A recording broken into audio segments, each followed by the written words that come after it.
Hello, everyone. Good morning. Welcome. My name is JL Richardson, and I am the Executive Director at the Festival of Literary Diversity, or FOLD. Welcome to FOLD Academy. I'm so excited to be your host for today. Um, this session is going to run for about an hour and will include at least 15 minutes of question and answer. So thank you so much for being here. If you are joining us and you haven't already done so, you should be able to see the chat. You can put your name in and let us know where you're joining from. We love to sort of have a sense of who's here and who's about. We are using Zoom auto captions today. So please note that as we do this live, some of the captions might not be transcribed correctly. However, all of the captions will be corrected when the recording is made available on YouTube later this week. And for those of you who are wondering and asking already, yes, there will be a recording made available. If you register for this, it will get emailed to you. If for some reason it does not get emailed to you, you will see it through YouTube. And if you subscribe or follow us on YouTube, you'll get a notification that way. So, two ways to make sure you don't miss that. If you have questions during the workshop, please put them in the question and answer box. That's where I'll be pulling questions from when I return back at the end of the workshop to talk with Amber. There will also be a PDF document that Amber is going to share, and that'll be included in the email that comes with the recording. Um, those are my main bits of announcements. I'm just going to make sure. Oh, wait, the chat is now open. I set the wrong settings. So now you can say who you are and where you're from. I said that before and it wasn't possible. So now you can chat with us and let me know where you're from. Another thing I'm going to do, I'm going to pop up a poll that just provides an opportunity for you to share your background, how you're joining us, what sort of your background or experience is. So welcome everyone. So excited to see people from across the country, even Aisha from Pakistan. Thank you for joining us. If you get a chance, please take this poll if you can see it. We just sort of wanted to know where everyone was joining from. So I'm going to find a way to make it possible for you to see that at some point.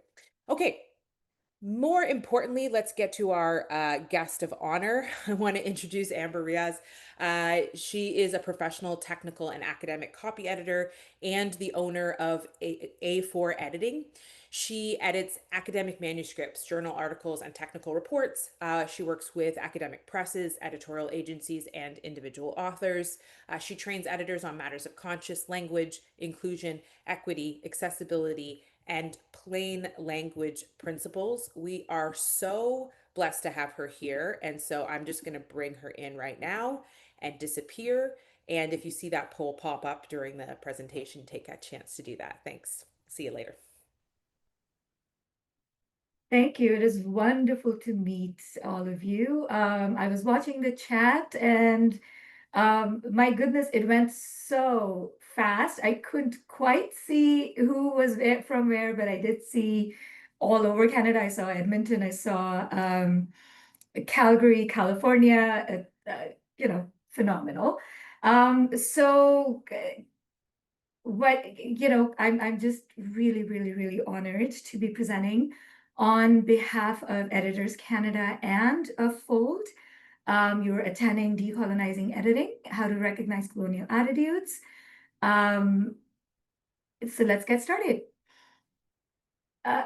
Sorry, did you guys see the poll popping up on my screen? I hope not. There we go. Okay. So let's move forward. So this webinar is being presented on November 15, 2025. I'm speaking to you from the traditional unceded territories of the Coquitlam peoples, a distinct and independent nation who have lived in harmony with the territory surrounding the Coquitlam River watershed since before remembered time. I've included here a link to their website. Please take the time to explore the resources and to read the About Us page.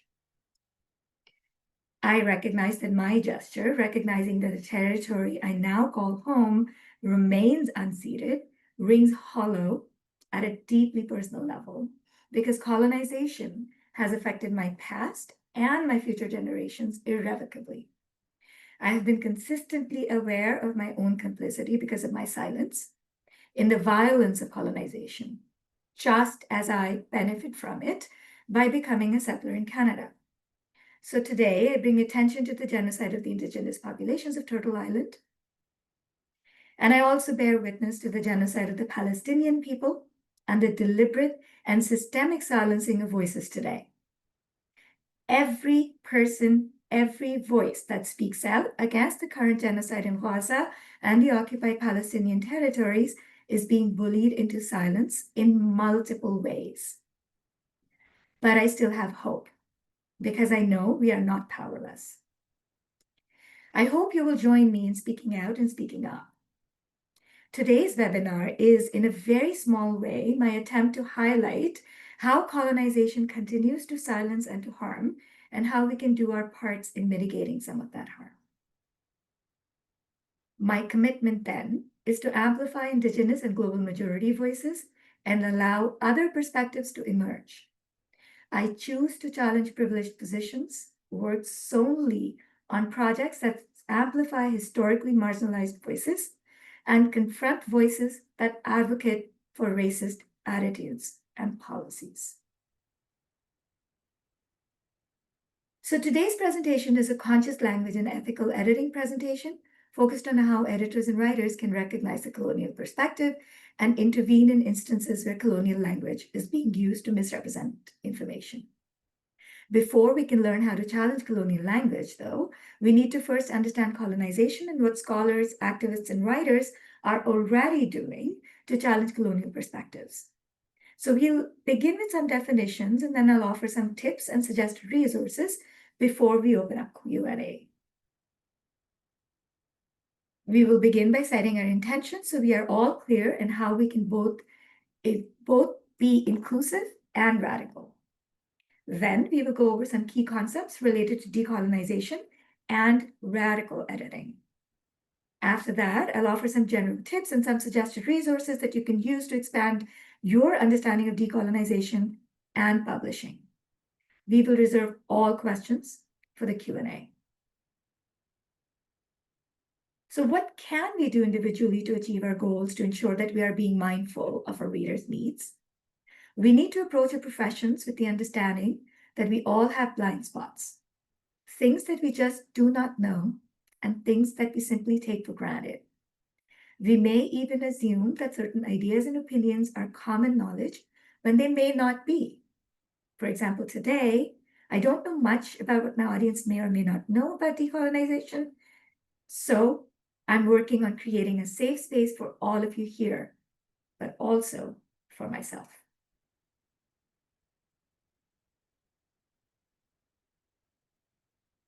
Some ways that might help us create a safe space is to use the tip and the pause systems. So in general, you can take some time to reflect on your communication style, set your intention and examine the impact of your choices, establish a process that allows you to be consistent and respectful.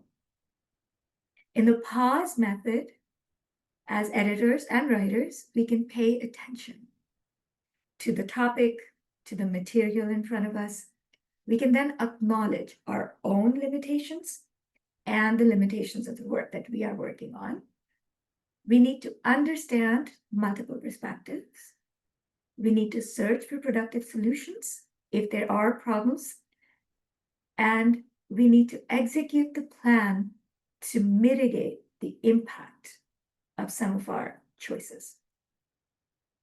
I keep these guidelines at the forefront every time I'm editing or creating content. The key here is to ensure accuracy, specificity, and authenticity in the work we do. Please take a few seconds to think about one thing you hope to learn from today's webinar. After the timer stops, please make a note of your intention and then review it near the end to see if you've achieved what you had hoped to achieve. Here we go.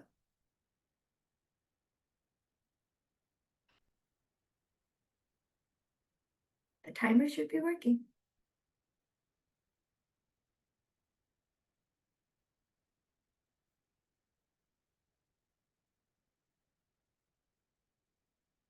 we go.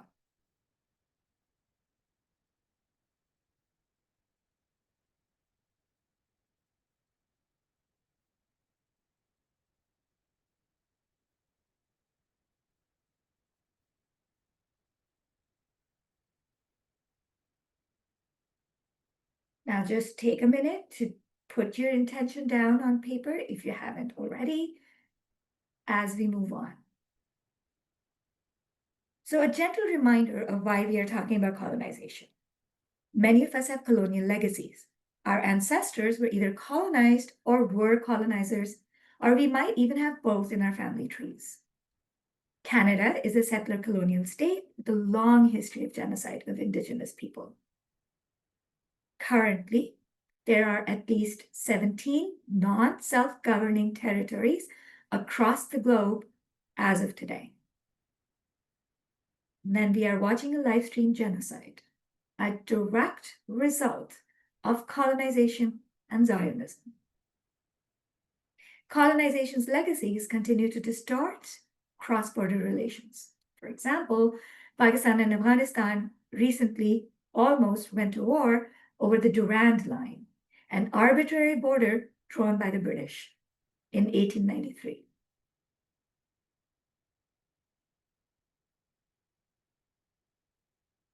Many of the maps and articles on colonization in the 20th century are behind paywalls. And so I took a screenshot of my image search on Google.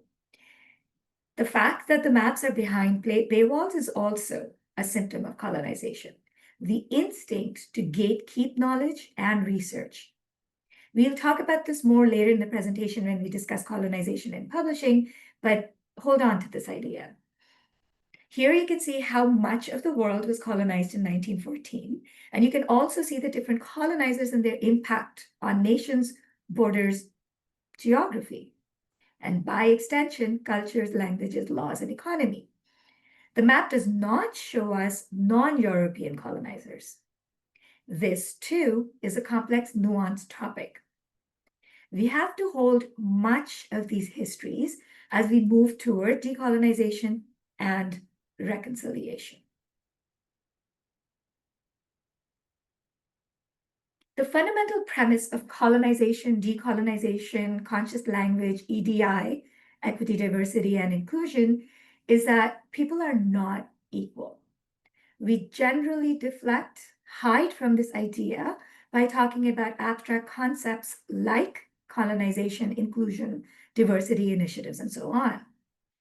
Social justice, true justice, would come from recognizing the power dynamics inherent in these discourses.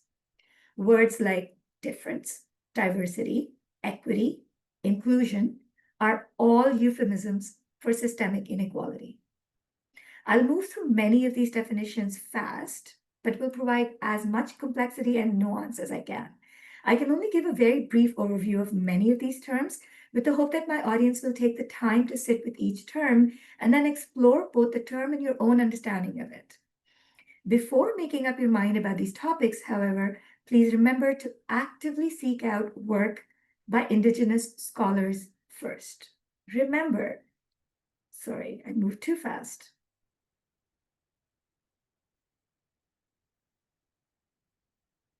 Remember that language evolves and many terms are consistently debated, reevaluated, and redefined. The list is by no means exhaustive, but it does give you a place to start. So the first definition here is of colonization. It is a domination of one nation by another, often by force. It often centers European domination of the globe and is perceived as something that has now ended. Other words related to it are imperialism and Orientalism, sometimes appropriation. Neoliberalism is another one that comes up often. Settler colonialism is the complete eradication of one nation by another and replaces pre-existing social, cultural, legal systems. It involves genocide and assumes that one culture is superior to all others. Canada, the United States, New Zealand, Australia, and much of South America are settler colonial states, built on the genocide of Indigenous peoples and the continued use of educational institutions, government policies, and industry to maintain white supremacy.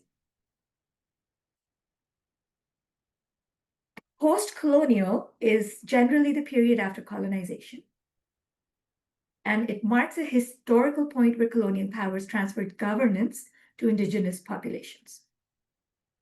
Post-colonialism is the academic study of the social, political, cultural impact of colonization and assumes again that colonization has ended after or given political independence and nation formation. Pakistan and India,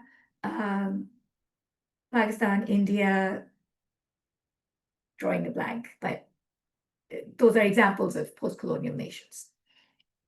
In general, post-colonialism theorizes identity, cultural impact, borders, migration. It reads for silences, gaps, testimony, non-European knowledge systems, oppression. Now, the big one. Decolonization is let's start this way. The key to understanding decolonization is to recognize that it is a process and that the efforts are ongoing. The process highlights power dynamics, acknowledges systemic barriers to equity and social justice, and centers non-European ways of thinking and being. I see it as a process fundamentally determined and developed by Indigenous scholars, but also by people striving to live in a world without non-consensual domination. So in Canada, decolonization has not occurred. It decenters the dominance of Euro-Western structures of knowing. Institutions like the university and publishing industry must identify and challenge their colonial histories before they can become respectful environments for Indigenous knowledges and methodologies. And decolonization is a practice, which means that it is evolving and it looks different for different people. And that's the key here. The process of decolonization includes terms like reconciliation, which focuses on the relations between the Crown, which is the Canadian government, and the Indigenous peoples of Canada. Problems with reconciliation efforts are that they assume that we are already moving toward good relations. And then sometimes the prefix "re" assumes that we are returning to a previous state of conciliation, that at some point in history, Indigenous people were equal to the colonizer.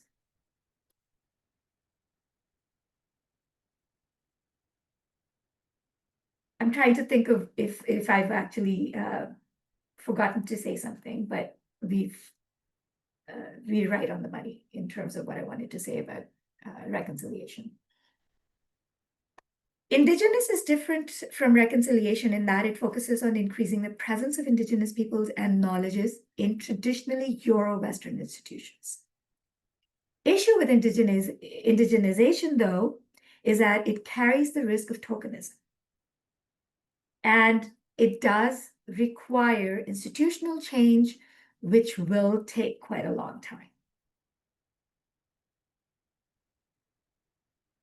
Resurgence centers Indigenous knowledges, laws, languages, and practices. It takes the focus away from relations with the government and highlights the Indigenous social systems, cultures, languages.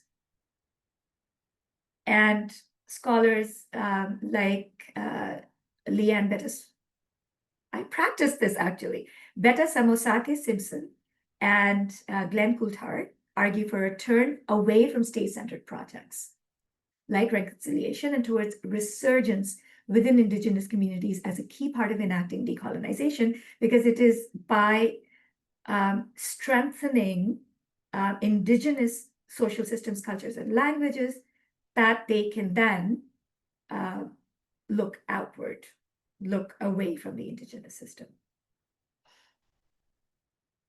The land back movement is particularly salient in the context of British Columbia. It highlights the indigenous people's right to land ownership and stewardship.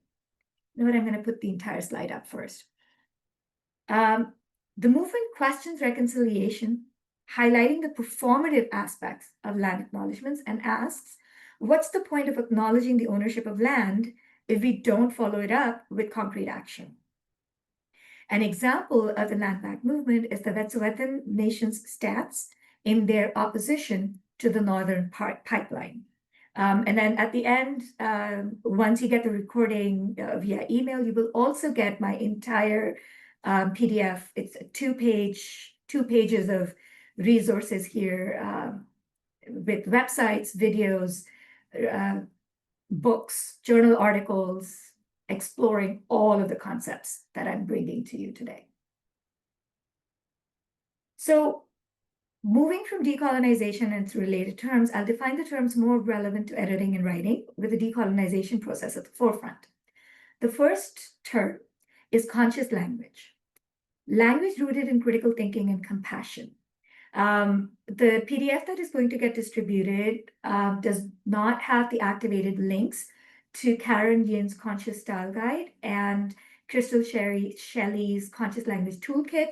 JL will be putting it in the chat so that all of you can have access to those links. Highly, highly recommended if you are even remotely interested in conscious language and how to edit and write with conscious language principles at the forefront. Sensitivity, authenticity, readers, and reading. It is manuscript evaluation or beta reading to ensure that the language style and then, plot, characters, and so on are all written with equity, diversity, and inclusion matters at the forefront. The questions that are asked are what can and should be said about certain identities, or they will consider the impact of specific tropes, attitudes, and words on the intended audience. It is relatively new as a service, but it is offered by editors and publishers to ensure, again, that the language and the style and the tone are all keeping conscious language principles at the forefront. The term sensitivity reading in readers is currently evolving to authenticity reading. Some people will use that in part because sensitivity reading is new, but it has faced almost instant backlash with charges of political correctness, people being too sensitive, I can say whatever I want to say, freedom of expression, all of those things. I have seen a discussion on Twitter where editors specifically are saying that the aim of these types of critiques is, is to simply silence historical viewpoints or to rewrite history.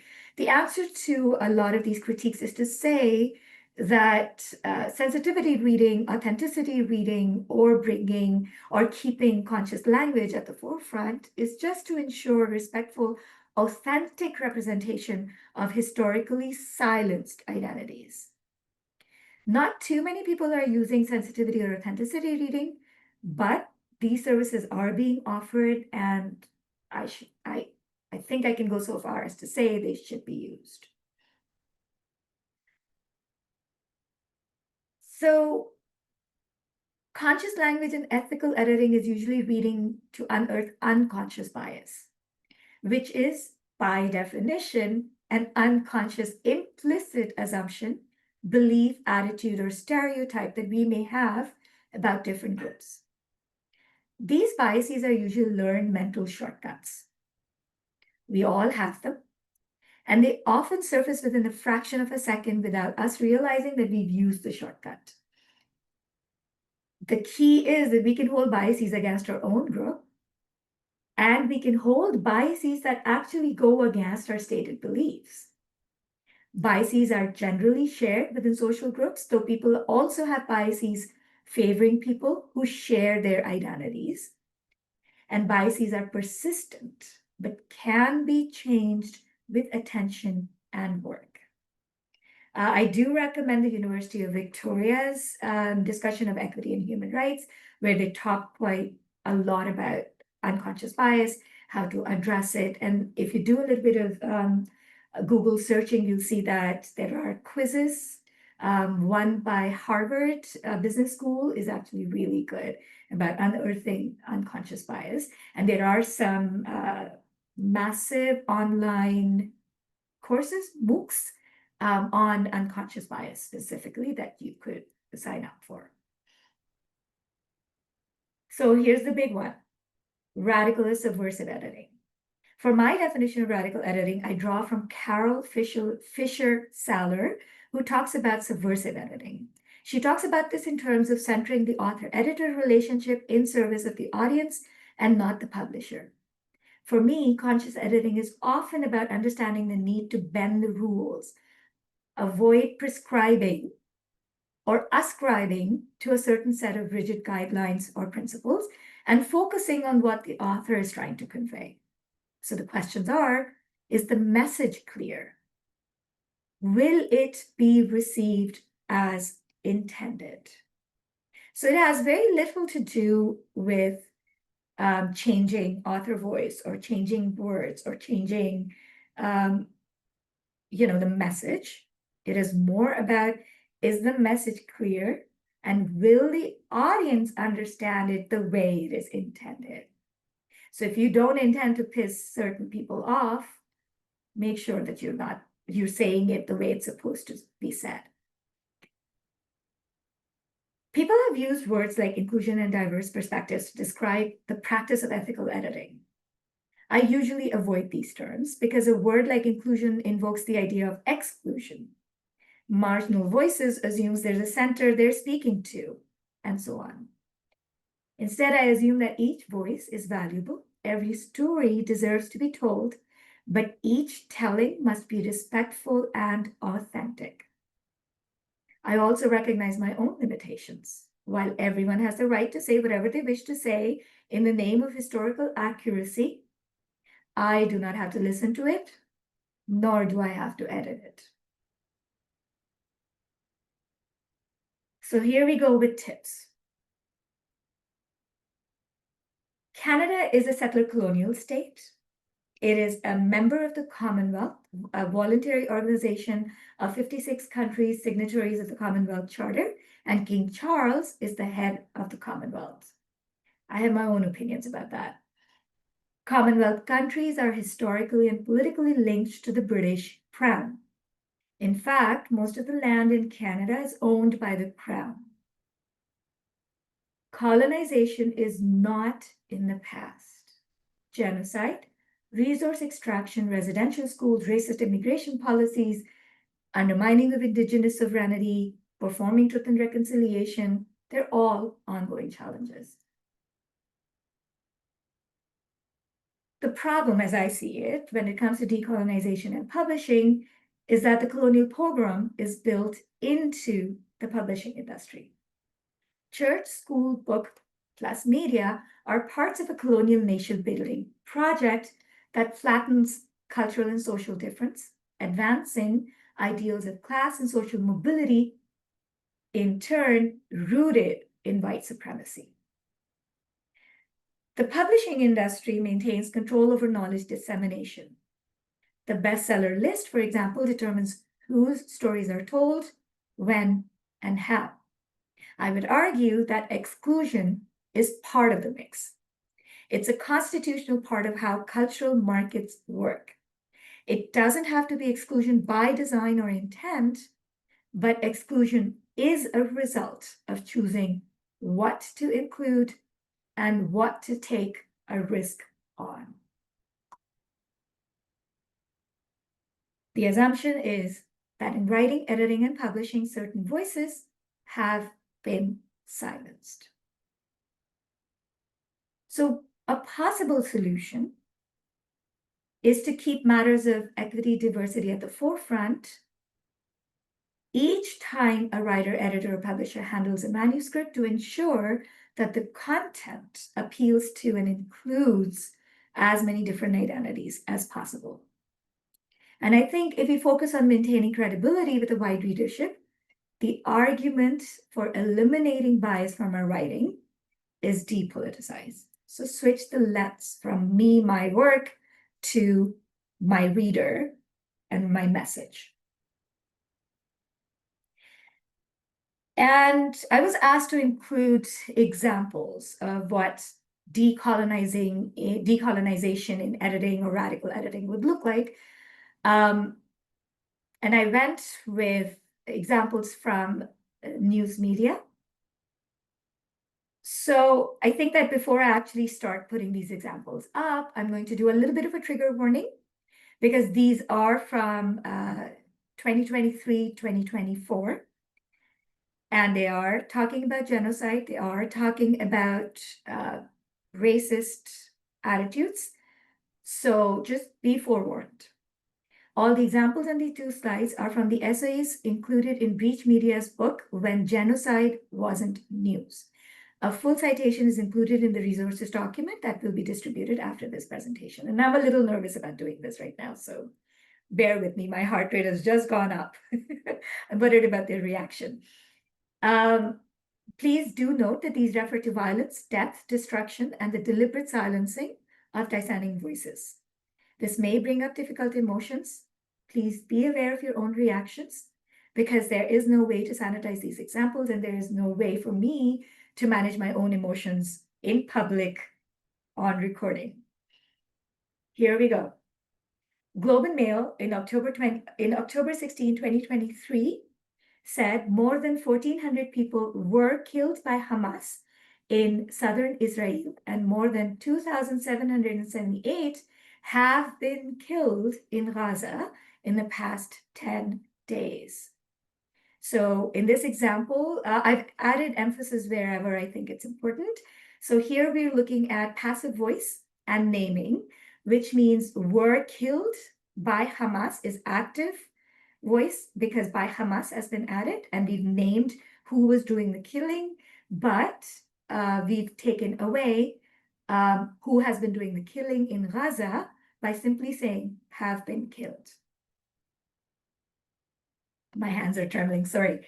The Globe and Mail in October 26 said horrific massacre of civilians conducted by Hamas in Israel on October 7 and the deadly response of the Israeli military in Gaza. So horrific massacre of civilians. Massacre and slaughter is used only for Israeli deaths. And now this slide has, oh, sorry. Why did that occur in this? So these three paragraphs are from an email written by Nancy Waugh, CBC's Senior Manager of Journalistic Standards, in response to Jeff Finch, retired professor at Humber College, who asked about why CBC was covering the genocide in a biased way. And here you will notice how different words are being used to try to separate how Hamas is somehow much worse than the Israeli militia.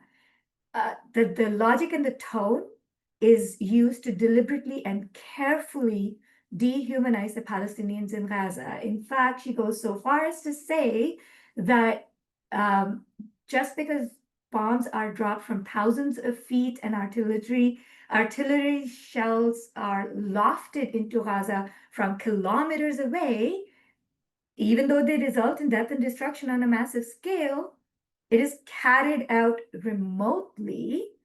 And because the deadly results are unseen, it's not that bad. It's a different kind of event and is described differently as intensive, unrelenting, and punishing. But the Hamas attacks were murderous, vicious, and brutal. News coverage, May 11, 2022. Now, this is before the October 7 launch of the genocide. Shireen Abu Akleh, a veteran journalist working for Al Jazeera, was killed on Wednesday. She was reporting on an Israeli raid into the occupied West Bank when she was shot in the head. And we all know that she was wearing a press vest. She was wearing the prescribed helmet. We are using, however, the passive voice to say she was just killed. We don't know who killed her. in major Western outlets like CNN, CBC, National Post, Toronto Star, and the Toronto Sun published the now debunked lie that Hamas beheaded Israeli babies in October 2023, but they did not present evidence for the lie, nor did they examine the claim per journalistic standards. It was without evidence from Israeli officials and was not challenged when it came up in reporting.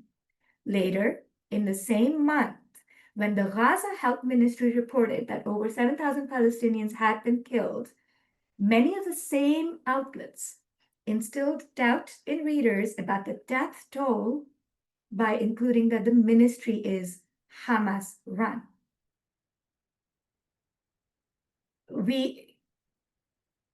What they say, as in what Israel says, or what white people say, or I should say Euro-Western people say, is the truth, but what non-whites say is not. The false narratives for war, conflict, right? Like the genocide is being called a war. Resistance is renamed terrorism. Hamas run, of course it's untrue because Hamas runs the ministry. There's deliberate what I'm saying is there's deliberate misrepresentation. Canadian media coverage of the Mount Sinai incident. Now, this is a big one, and this is very relevant to those in Toronto. An emergency rally was organized by the Palestinian Youth Movement in Toronto and Toronto for Palestine on Monday, February 12, 2024, called Hands Off Rafah. It passed by Mount Sinai Hospital for about 15 minutes. During the entire rally, an individual dressed in a black Spider-Man suit climbed in multiple structures, at least 8, according to observers, including the hospital building. There, this individual waved the Palestinian flag. This one instance out of the 8 was used by Olivia Chow, Doug Ford, and Justin Trudeau, among others, as an example of anti-Semitism, calling peaceful protesters terrorist supporters. And this is straight from Toronto Sun, initiating a strong police response leading to arrest of publishers. The difficulty here is that the context is removed from the portrayal. The organized released a statement on February 14, 2024, co-signed by Jews Say No to Genocide, explaining the event and demanding a retraction of the political statements. And yet, politicians are yet to apologize for jumping on the bandwagon and demonizing peaceful protesters. I recognize that the examples I've included here are not sugar-coated, nor are they subtle. And I've done so deliberately because colonial attitudes are pervasive and normalized to such an extent that we don't see them anymore. Mainstream media, journalism, most content positions itself as the voice of the majority and somehow more reasonable, enlightened. And that is problematic. So tropes and attitudes to watch out for, things like terra nullius. Terra nullius literally means nobody's land and has been used to justify multiple genocides because what it says is that nobody lived in that area, so we have a right to it. Renaming is it includes adding European names to new locations. For example, London, Ontario, Paris, Delhi, all of these are locations, actual locations on an Ontario map. Richmond, Surrey, these are all British names that have been applied to Canadian cities. But it also privileges accents and pronunciations. My name is Amber. I'm always called Amber. Oh, how do you say your name? I thought it was just your accent. That's renaming. White savior mentality, the sense held by many in the global north that they have the solutions to the global south's problem and can just show up in a community and begin crafting solutions for the locals without their input. In writing and publishing, it often shows up in an almost anthropological interest in other identities. For example, use of identity politics to learn about other cultures, or to add token characters or locations to gesture to diversity. Then there's deficit discourse, framing Indigenous identity or a global majority identity as somehow lacking or presenting in a frame of deficiency, failure, generally negative. Think about it as oppression Olympics almost. 12 years a slave, anyone? Deeply felt loyalty to and adherence to Eurocentric ways of being, valuing, and doing. It can manifest in demands of authoritative sources or an outsider view, or, privileging histories of European settlement over non-European societies, privileging the European point of view. Think back to the map that I displayed. It only showed you European colonization. Rigid adherence to an insistence on Western modes of narrative and organization, appropriating non-Western modes of storytelling without acknowledging the source, a non-linear method, oral storytelling, without saying this is how I learned it, taking stories of jinn. For example, the genie stories, they're all appropriations. Sorry, I moved too fast. An expectation that English will be the language of writing used in a particular style, and little flexibility afforded to multilingual writers, right? So editing out non-English words, insisting on adding italics to non-English words, insisting on translations of particular phrases, explanations for dishes, things like that. And then limiting the topics and opinions considered safe for a global majority writer to address. Who gets to say what? I'll leave it at that because it looks like I might be running out of time. So what can we do as writers? We may not know what to look for when we are trying to eliminate bias from our content. By definition, unconscious bias is unconscious. So we need to first approach difference and otherness with kindness, respect, and a willingness to learn. We may need to hire professionals and experts, examine power dynamics, address unconscious bias, do your research, come from a place of understanding and empathy, listen but do not appropriate, hire sensitivity and authenticity readers, and have discussions, receive feedback, and then address that feedback by taking real, impactful action. A little bit more specific advice: read, cite, center Indigenous and global majority voices, and be critical and aware of the voices you choose to privilege. And the reason I added aware here is because critical can sometimes go in the negative. Like, I'm thinking about it more in terms of critique. Review terms and types of language you use when writing about Indigenous peoples and global majority peoples specifically, and matters related to those specific identities. Seek free, prior, and informed consent from Indigenous peoples and historically marginalized voices before writing up or publishing any information they shared with you. And it is not enough to say, I have a best friend. Write ethically. So in fiction, for example, consider why you feel the need to include a character's faith practice. Does a detail like the character's skin color impact the plot setting or narrative arc? Carefully consider where you seek to publish. Does the publisher have a decolonizing policy? Do they support First Nations and or global majority researchers or alternative publication practices? Or are they just jumping on the bandwagon? And examine power imbalances. Recognize that you are likely to have blind spots. Unacknowledged, implicit biases are dangerous. It is okay not to know everything. Just be respectful and pay attention. Once you learn of something you may have been doing wrong, use the opportunity to grow. Remind yourself that Canada's settler colonial landscape centers whiteness and flattens non-white ways of living and being. The publishing industry upholds and perpetuates colonial nation building that privileges white supremacy, that makes us complicit in those structures.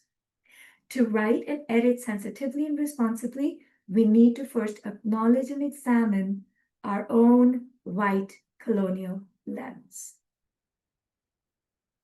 Because of how unconscious bias works, we need to deliberately and consciously use methodologies and strategies to help ensure a radical lens when writing and editing.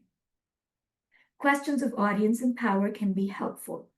Whose voice is being privileged, but more importantly, who is being silenced or erased? There is no single right way of writing for inclusion. Multiple elements and factors determine how inclusive a final manuscript will be. A writer-editor relationship can and should endeavor to create content that is inclusive and respectful. It is our job to keep ourselves informed and updated, but to also avoid prescriptivism. And I'll end on this note. We all make mistakes. You saw me making quite a few in this particular presentation. It is important to learn from them and try not to repeat them. So as I said at the beginning, I could not fit all of the resources I wanted to give you on one slide. So I've just added a screenshot here. This particular document will be distributed at when the video link is distributed. And we are moving on to Q&A.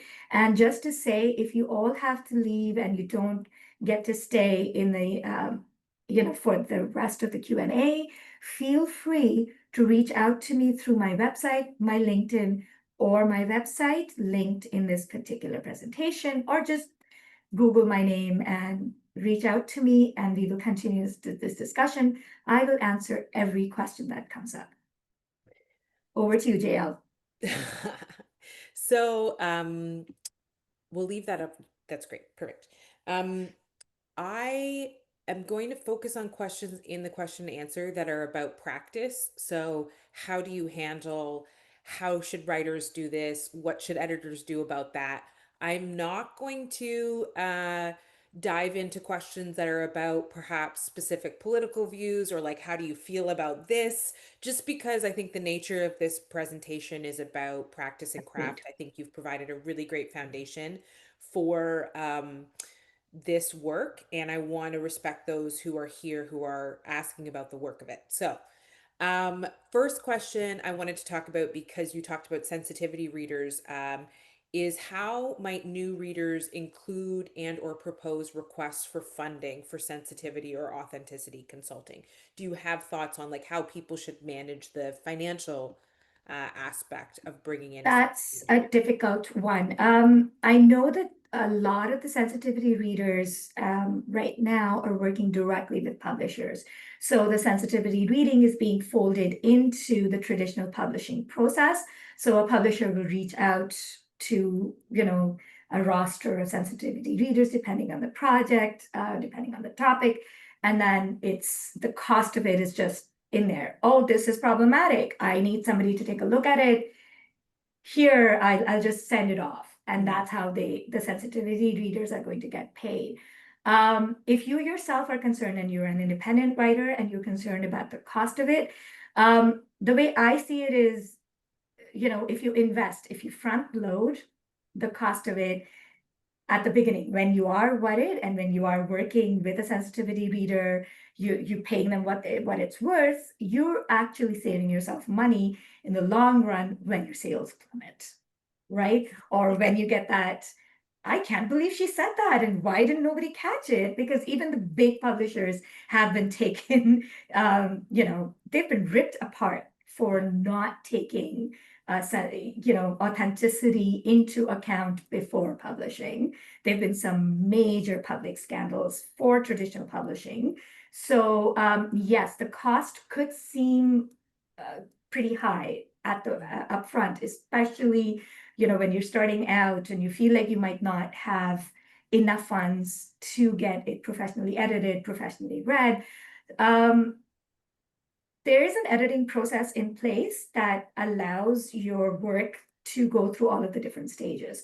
So I would say after your draft stage, after your self-editing stage, before pushing it out for traditional or self-publishing, um, join a writers group and then see if other writers are also seeing this Mm. need for a sensitivity authenticity reader. So when you get that kind of feedback, you automatically see that if a group of writers or your friends or somebody is talking to you about, I have a icky feeling about how this particular passage is working, find a way to pay a sensitivity reader, because the cost at the end of it, they are terrible. Think yellow face, and I'll Yeah. leave it at that. Well, and I think that I'll just say two things about that. One, whenever you get an advance, however small or however large, try and think about that as money that you put back into your book to make it go Very where it good. needs to go. So that's like a financial advice I'll share there. I'll also say make sure you get the sensitivity read at the right moment in the process Mhm. so that you have time to change. It shouldn't just be a read this over and give me the check mark that everything is okay. And Very this is good what I heard from a sensitivity reader back in the day. You want to give it to them when you are still open to really to really. addressing Which the is why I thought about it in terms of the draft stage, yeah, right? Like before you even go into the marketing of it, before you go into hiring a literary agent, that's when, like, when you're still working in massaging, yeah, that's when you want the yeah, sensitivity read. yeah. It's great. So this question is about how do you navigate the contradiction between the academic English often required for dissertations and plain language, or I think you use the term conscious language. So plain language and conscious language are both hand in hand. Mhm. And academic language and plain language are not opposite. So plain language simply says, make your work, write it in such a way that a reader understands it and can act upon it within the first read. So the first time they read it, the first time they see it, they should be able to understand it and take the required action, right? That's all plain language simply says. So academic language is littered with run-on sentences, passive sentences, and lack of pronouns, lots and lots of jargon. So jargon is field-specific terminology. So plain language will simply go in and say, okay, if you've got field-specific terminology, define it, spell it out. So if you're using tons of abbreviations, make sure you spell out the abbreviation, and you've got a list of abbreviations either at the beginning or at the back, depending on what your format is. Don't use passive sentences too often unless it is strategic for you to say, like you want to, you know, were killed versus they killed kind of thing. And just think about it that way. Academic language and plain language are not in opposition. They simply say that a reader should be able to understand your message easily. So focus on the audience. If your audience is all experts, you can use the jargon, you can use the passive language, you can use the big words and because everybody will be just nodding along because they understand all of the references. But if your audience is publication in a blog, Mm. then just cut your sentences short, vary the sentence length, explain your jargon, and go from there.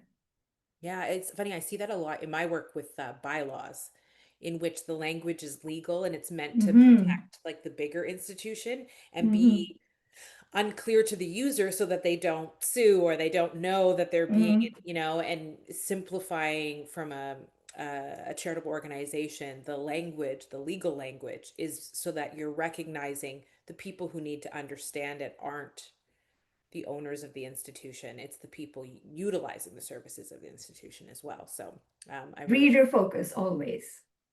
I love it. Okay, so there's really good questions. We're going to work through as many as possible. I know we're coming across the 1 o'clock hour. I conferred with Umber beforehand, and I will continue. We're going to go a little bit over in terms of what we do. I'll have some announcements at the end, but I think it's really important to give as much time as possible. And so you can come back to the recording if you are in a very Yes. time sensitive moment. But here we go. Keep going. How can an editor enact decolonization in a call for papers and as they send out invitations to contributors? That's a very complex question, actually, Maybe figure because out like one or two key tips because there's probably like 10 call for things you could papers and a recommend. decolonizing lens. Uh, your topic, number one, is going to Mhm. determine what kinds of papers you are going to get. Where you publish your call for papers is also going to determine what kinds of papers you're going to get. So, if your call for papers is very clearly, we are looking specifically for a decolonial lens on this particular topic, you're going to get that, right? Mhm. So spell it out that this is what I'm looking for. Like I work with two independent presses, Fernwood and Trace, and both of them make it very clear right off the bat that they function on the radical, the conscious language, the oppositional sort of, we are not traditional publishers kind of uh, policy, right? So even in your call for papers, the topic that you choose, where you publish, which universities you target, um, which scholars you wish to include, which publisher you choose to work with, because often the publisher will determine where your call for papers is going to be published. So if you've got a publisher lined up already, which publisher have you chosen to work with for your specific collection of essays will also determine what kinds of papers you're going to get. Mhm. Um, if you are asking me whether, how do I make my call for papers more decolonial? Like that's another Mhm. implied question in here. I would say do a little bit more research Mhm. on the topic that you want to publish on before, or collect papers about before you even put that call for papers together, right? Look up different journals, look up all of the different publication avenues. Think about the format that you would want. Do you want it as a special journal issue? Do you want it as a book collection? Do you want a wide readership? Do you want a specific type of readership? Are these papers that are going to be presented at conferences? Are you going to use this collection of essays to launch a collective? There's different reasons why a particular call for papers is published. So think through all of that, do your research, do the legwork before sitting down and writing. And if there's a specific audience that you're thinking about, seek out scholars in that particular audience to see if they are willing to collaborate with you. Love that. One of our favorite questions at Fold is who's missing. I think it's also whenever you Yes. pick a topic, be aware of who's typically not included in that topic because that's what makes it interesting to read too. Okay, so this goes back to something we were talking about before, which is the sensitivity readers. And it was like the question is I want to include the cost of a sensitivity reader in a CCA grant. Do you have like a range or a recommended like no less than this and basically no less than this is usually the thing people are worried about. I think they don't want to offend someone and they want to make sure they've put enough in it that they can get someone of quality. So that's Because sensitivity reading is so different based on the topic, based on the manuscript, and based on the editor or,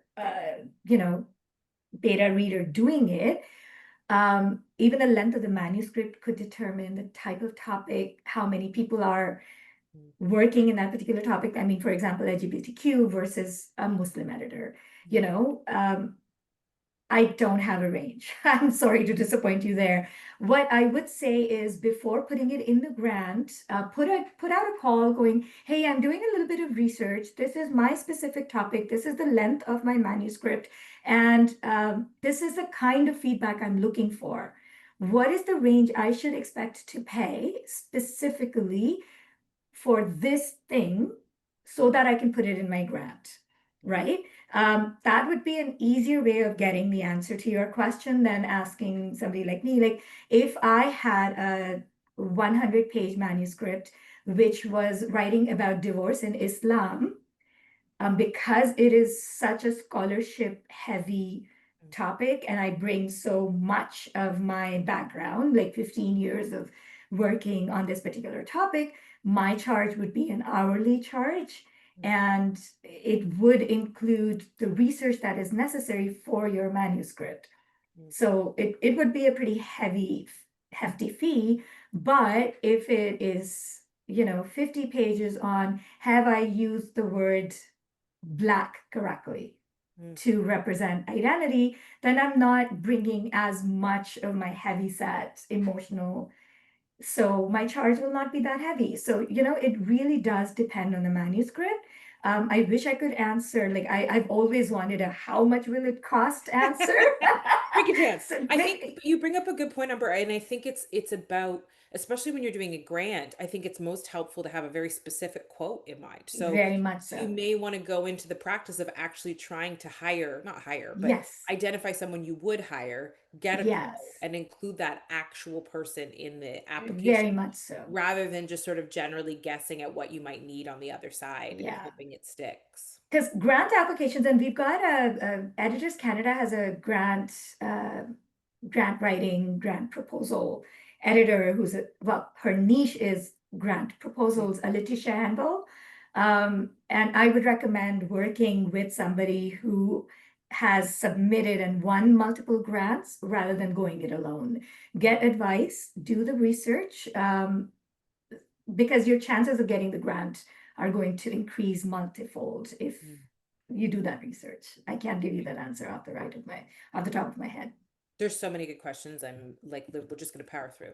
For Okay, sure. how do you navigate giving fee? This is a slightly different spin on what we've been talking about, but something that I know a lot of people face. How do you navigate giving feedback to someone who isn't aware that there is unconscious bias in their writing and they respond with fragility? Specifically, how do you balance self-care with the emotional labor of helping a writer receive the feedback and learn from it? Okay, that is a difficult one. And you kind of saw me managing my emotions when I was doing my example slides. Um, I actually attended a Red Pencil session on exactly this topic by Brittany Yost. She recorded a session on working with sensitive topics. So, number one, recognize that you've been triggered, right? If you saw the unconscious bias, you got triggered, that means that the reader is going to get triggered. So, you're the stand in for the reader. Point number one. So recognize that this is important and that it is important to absorb it and it is important to navigate it sensitively with empathy and with understanding. So the right off the bat, when you are composing the query about something before you even send it to the author, step away from your query, let it rest. So my instinct is to type. This is terrible. This sucks. Don't publish it. But I do it in a notepad. Okay. Then I step away, come back to it a day later, read what I've written on notepad, adjust it, edit it, approach it with here. A reader might not understand this the way it is intended, or it could possibly be misread as XYZ. Have you considered changing it to ABC? And then give them a list of options. If they come back to you with, you know what? No, you don't know what you're talking about. How do you even edit it properly? Do you even know? I've just had a major press tell me that they're going to cut my fees short because they didn't like how I edited. That's okay. It's their work. It is their idea. The audience reaction is going to go to them, not to you. My instinct at that point is to say, that's okay. please continue and, we will stat your writing the way it is, but can you please take my name off the acknowledgements? And that is enough of a message to say this was important enough. And if they still continue, then at least it's not coming back to you and your reputation, because it is the writer's work. They are the ones who are going to own it. They are the ones who have to publish it. Brittany actually recalled an incident of a major piece of literature that was published, but the background scene of that is that it went through multiple sensitivity reads, multiple iterations, and the author kept pushing back, going, nope, we are going to publish as it is. It got published, and Kirkus Review actually bombed it. So it never got sold. But the editors took their names off. So just recognize that you've done your best. You've given the answer that, you've done the query properly. You approached it with empathy and understanding. You've told them the solutions. They're the ones who've decided to not take it. Take your name off if you feel comfortable. Get paid and move on. Like it. Okay, so just a few more questions I think that we have Mhm. time for. Um, this question, some of these questions I'm like, do I not understand it? Maybe you'll understand it better. Okay, The go question ahead. is, how do we balance decolonizing the concept of authorship while still centering marginalized voices? And the person Oh, clarified, I try to explore co-creation with shared process and credit, but as groups grow, it becomes less clear. so I think that this is coming from the perspective of non-European ways of owning knowledge. Mm, That's how I'm reading the question. sure. So I think I've understood that correctly. There are particular cultures where knowledge is owned collectively, and you don't have to cite a specific author. Just because knowledge is out there, it's out there, and you get to use it. I was actually working with a translator who translated from Urdu into English recently, and the development editor actually went, I need citation for this particular translation. And she pushed back on, it's in the publication. It's in the public domain. Why do I need to cite this? And it's like, no, no, no. This is, so I think that's where the question is coming from, that knowledge is owned collectively and that no one single author ever owns knowledge. And that is how they're reading it, as a decolonial lens. And I can see that. I'm also thinking of Audre Lorde's The Master's Tools Will Not Dismantle the Master's House. But we have our limitations are the system that we are working in. That's what Lord also talks about, that we have to continue working with the tools that we are given. It is a difficult balance to strike, and that is something that I can acknowledge. Your own perspective of how knowledge is owned and disseminated um, in direct tension with the colonial publishing industry, the way I've highlighted it in this particular webinar. So I would say, again, reset and focus on what that particular project's purpose is and what that particular project's message is. Is there a policy on making sure that this is 100% decolonialized, non-Western project? Mm, If it is, then think about it from that particular perspective. Have other people collaborating with you on the particular project.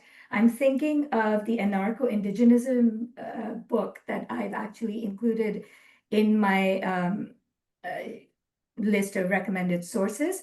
It's a collection of interviews with major Indigenous scholars talking about one topic in multiple ways. So that decenters the way a particular topic is presented, because everybody has a different take, different perspectives. So they brought in an Indigenous scholar from Hawaii, and they brought in an Indigenous scholar from Canada and from Australia, and and they're all trying to wrangle or grapple. That's the word I'm looking for. mhm, Grapple with this idea of anarcho indigenism. right? Mm. So that decenters a white way of being because there's always that one scholar who defines anarcho-indigenism and then everybody else kind of circles around it, Mm. right? Like my instinct was to talk about Audre Lorde really quickly, right? So that is another way. So what I'm trying to say in my answer is to focus on the project, focus on the project's needs, focus on the audience, the intended audience, and then think about how you can handle all of these different competing, because colonial and decolonial are very much opposites, competing uh, interests. Mm. Is that, yeah? Um, it will all have to be collaboration, I think is the word I'm looking for here. Collaborate with the developmental editor, with the writer, with the scholars, um, get a focus group going and see how you can handle this difficult minefield. Love it. I have one more question about a nonfiction side, and then I'm going to, there's a few questions that come in that are on the more fictional side, so I wanted to Mm. mix that in there. So the first question about nonfiction is about your definition of colonization that you shared and how Mhm. you defined a nation and distinguish it from another nation. Ah. Um, I'm going to go back to Anderson and Gramsci when it comes to thinking about nation and borders. I'm a post-colonial scholar by training, so that's my instinct, my foundation. These are all modern concepts, the idea of nation, the order, the idea of borders, the idea of identity. These are all very much 20th and 21st century ideas. How do I personally define nation? I go back to the Urdu Arabic concept of ummah. Mm. Uh, and ummah for me is shared values, beliefs, systems, religions, economies. That's the basic foundation of how I think about nation. So a Muslim ummah is Muslim and together and a nation based on shared religious beliefs and social beliefs and cultural beliefs, right? That's how an ummah is formed. Um, the Western concept of a nation is shared within borders, but also through attitudes and beliefs.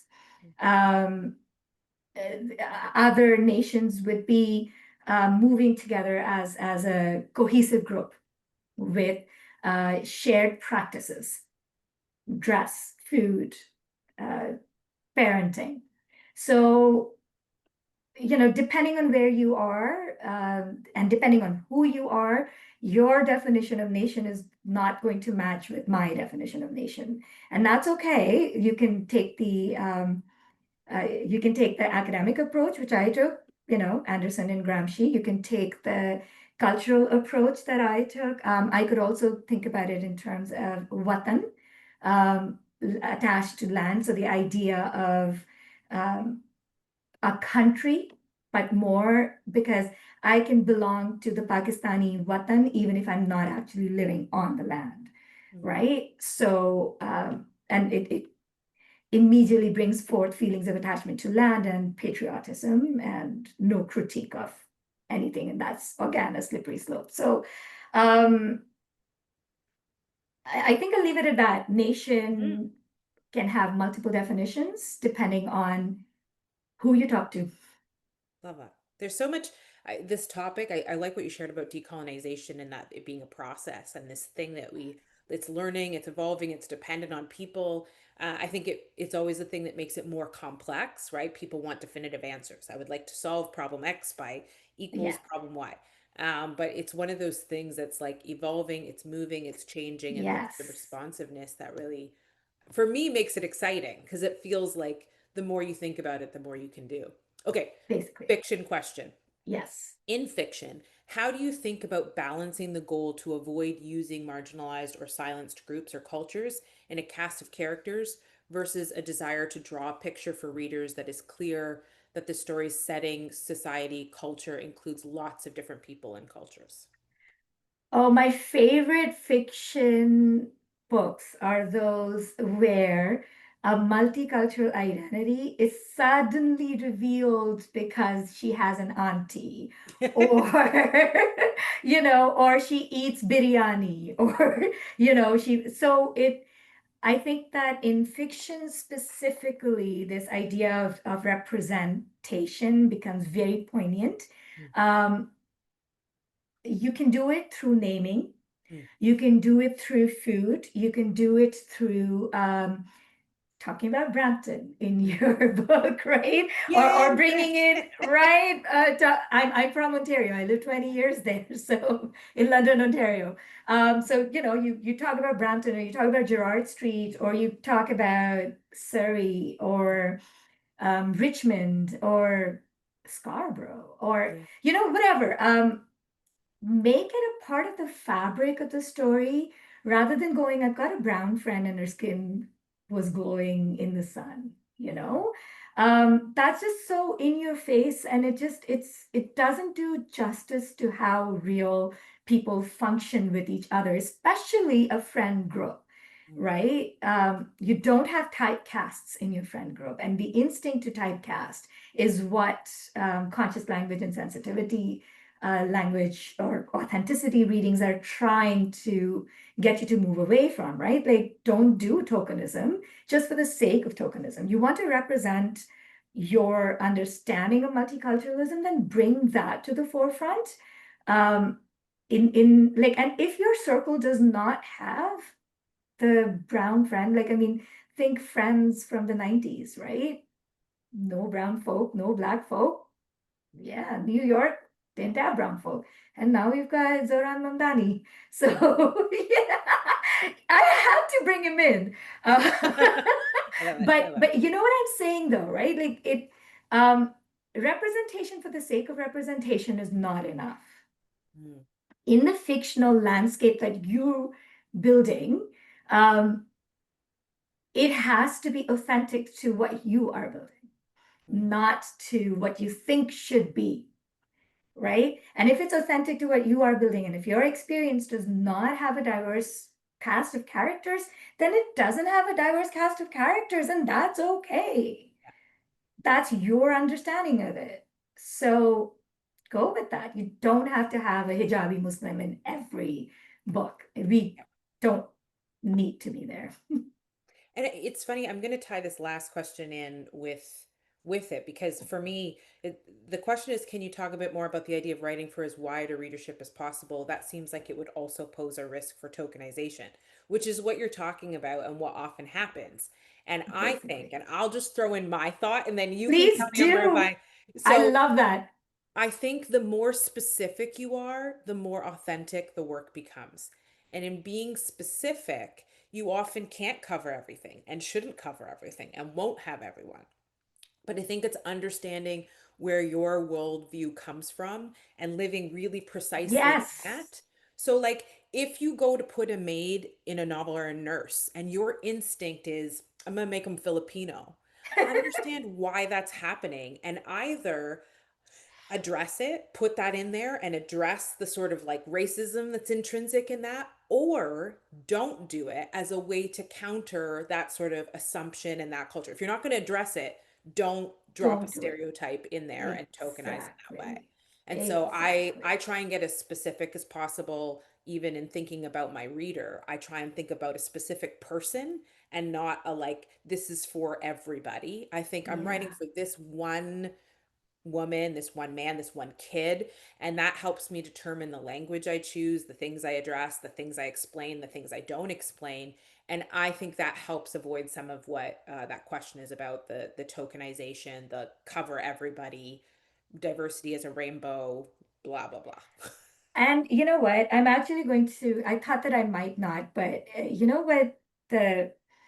I'm, what was it? The American, the novel with the La Bestia that had like a gigantic, suddenly the name An American Mm. Story. You know what I'm Oh, talking about? I think I do, but I It, have it heard. had La Bestia, like basically a woman and her child escaping the drug cartels by riding the top of a particular train and the big scandal about it. American Dirt, thank you. La That's what I Bestia, the was. one I was about the like, I think train. that's it, Thank but you, thank you, thank you so much.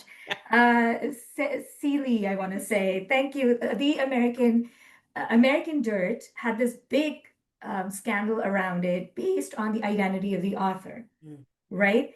And the scandal was not that the white woman can't talk about that particular topic. The scandal was that the white woman lied about her identity and that she said that she can talk about it because she has that. So that is actually classic case of misunderstanding mm, this idea of representation and the ability to write. That mm, white woman could have written the same novel without marketing herself mm, as part of that particular culture. And because it's a fantastic novel, mm, it is well written, it is well researched, right? And it brings a very, very important story to the forefront. A woman escaping with a child mm, from drug cartels. And it is an important topic to talk about. It talks about border, it talks about immigration, talks about feminism, talks about violence. But I think that there's this instinct to say, I get to write about this because actually did a major disservice to that particular novel. So, yes, representation matters. Yes, diverse voices writing diverse stories matters. But if your instinct is to say only a brown Muslim woman can write that Muslim love story, I'm sorry that you're doing the exact opposite of what conscious language and radical writing and editing actually want you to do. What we really want you to do is do the research, acknowledge your own background, say that I did my research, that if I've made a mistake, I'm sorry, tell me what my mistake was and I'll learn from it, rather than going, oh my God, they hate me because I'm a white woman. Sorry. mm. Well, there Okay. was a book. There was a book in Canada in a similar situation where, when I read it, it was a great book. The author identified as Indigenous, and I was like, "This is informative. I've never seen this perspective on this topic before." Turns out they weren't Indigenous, and I don't think it made the book any better or worse, but I think the learning I was taking was very different, right? I'm seeing Mm-hmm. another Mm-hmm. colonized version of Indigenous folks rather than an Mm-hmm. actual Indigenous person reflecting truth about their community. And so Mm-hmm. yeah, yeah. Which takes Apologies, me it's a back to what touchy I was issue. saying. Thanks for saying that in the chat. It is true. It's not clean, it's not easy, but it's really important to think about and talk about. Yeah. I am going to close things up, first of all, by saying thank you, Umbra, for being here. Thank you for your thoughts, your wisdom, your concern, your nerves. I think you talked about being nervous, but I don't think it was perceived as nervous from us. I think it was knowledge, and I think the nerves are about when you're talking about something important, you want to make sure you do it well and do it justice. And I just think you did such a great job. I'm going to close with a few just housekeeping announcements from our side of things. Thank you so much for being here at Fold Academy. I've put in the chat the survey. We'd love to know your thoughts, feedback, suggestions for future workshops. Our next Fold Academy will be coming in 2026 in the new year. We'll be making an announcement about that soon. If you're not already signed up for our newsletter, you can sign up for our newsletter on our website. You go to thefoldcanada.org. Um, if you haven't already done so, you can support the Fold by checking out our Fold apparel as well and grabbing some cool gear. And lastly, we appreciate any and all donations. So you can go to thefoldcanada.org/donate to make a donation to the festival and to the work we do at Fold Academy. We certainly appreciate it, and we appreciate you all for being here on a Saturday afternoon or for watching this back on demand. Thank you so much for being here. Enjoy the rest of your day. A reminder, the recording will be sent out the week after the event. It will include the PDF. We will get it out as soon as possible, but we correct the captions and make sure those are all lined up. So that's one of the reasons it comes out a little bit later than instantaneously. Thank you so much for being here, for being so thoughtful. Thank you for the support in the chat. And we look forward to seeing you in the new year at Fold Academy.